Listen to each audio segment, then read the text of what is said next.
I'm Dr. Miguel Cruz, and I'm here to talk to you today about a problem that affects millions of Americans. It is primarily what we're going to be discussing is the thyroid and the adrenal glands.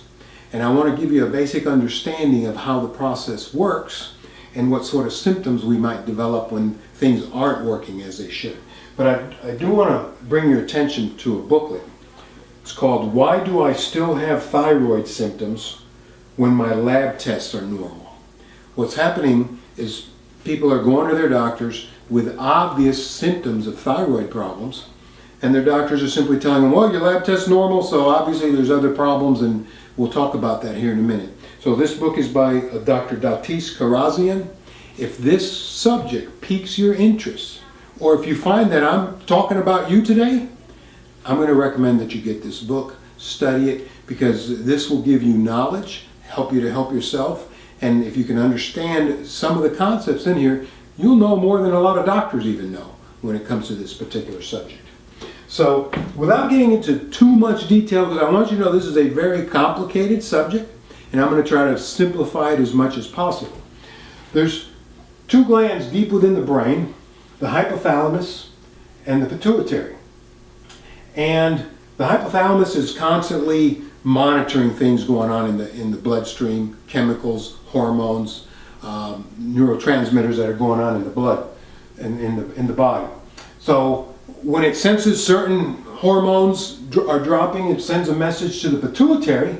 The pituitary then sends a message to the thyroid in the form of TSH, which stands for thyroid stimulating hormone. This is what most doctors are checking. Usually the only thing that a lot of doctors are checking to see if your thyroid's functioning properly. The TSH then starts your thyroid into action. Now, the thyroid itself has probably at least a little bit to do with just about everything in the body, and a lot to do with quite a few things. So we're just going to specifically just kind of limit our subject matter here today to the thyroid talking and working with the adrenal gland, because the thyroid now produces certain hormones that kicks the adrenal glands into action. Now, the adrenal gland also does a bunch of things, but to limit our subject matter here, we're going to talk about two things: adrenaline and cortisol. Adrenaline, most people understand what adrenaline does. It gives our body surges of energy. For example, I like to bicycle. If I'm out bicycling, just kind of meandering, and I hear a barking behind me and I notice there's a big Rottweiler just about to get hold of my rear tire, the adrenaline now kicks in and I'm able to get that burst of energy and outrun that Rottweiler. Okay?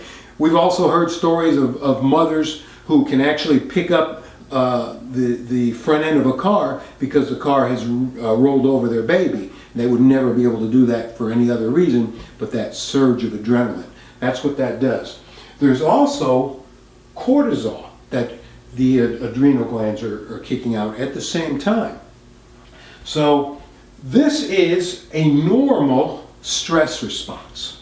Whether it be good stress or bad stress, this process here is in effect. The problem comes in when we have chronic stress. So the cortisol here, under normal conditions, well, under all conditions, the cortisol, as it goes up, sends messages back to the hypothalamus, measuring that, and the hypothalamus now starts understanding, okay, this has been going on long enough, it's time to shut this system down and let the body have a time of rest now. The big dog's not chasing me any longer, I've outrun it, so I don't need that adrenaline so much, so the system starts slowing things down for me. When we have chronic stress, it's not happening. This process continues on and continues on and continues on. What happens next is we get adrenal fatigue, which leads to, just listing some of the common symptoms: weight gain, fatigue, depression, digestive issue, female hormone issues, brain fog. So here's a common scenario. You've had chronic stress. This has been going on for a long period of time, and you're getting all these symptoms. You go to the doctor, you have a blood work done. They only check the TSH, which happens to be normal. So you've got all these other symptoms. The doctor says, well, your thyroid's normal, so you must be depressed. So they put you on an antidepressant.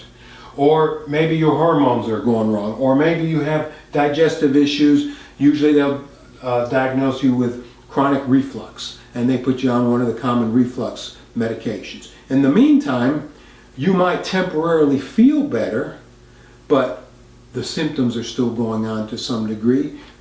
Other symptoms are developing. The problem is just getting worse. Eventually the medications don't work for you anymore. What I want you to understand today, there's hope. What needs to be done to properly diagnose this is you have to have proper thyroid testing. There's a list of 8 to 12 thyroid markers that should be checked in order to properly evaluate if your thyroid is functioning as best as it could. The cortisol also can be tested, and that's easily done through a saliva. You can be doing it through blood as well, but it's better to actually do it through saliva, because a proper cortisol test, you want to test it at certain different times during the day. You can't just do one test, which what will happen if they're taking blood. With the saliva, it's a lot simpler to do it that way. I want you to know that if you're listening to this on the web, you can call our office, and if there is a LabCorp within your facility, within your vicinity, that we can order the test for you and have it sent to our office, and we can go over that over the phone. You can go to labcorp.com and find out if there's a LabCorp near you where they can do some blood draws. If you're outside of the country, give us a call and see what other arrangements can be made. The cortisol testing through saliva, there are a lot of labs across the country that are capable of doing that. You can Google that very easily, and they'll usually send you a kit, and if you want, you can send the results to us. We can read that. A lot of these labs also will have people available that you can have the tests read by somebody at that lab. So it just depends on which lab you use. You can call us for more information if you'd like. Hopefully this has been helpful for you. Thank you, and God bless.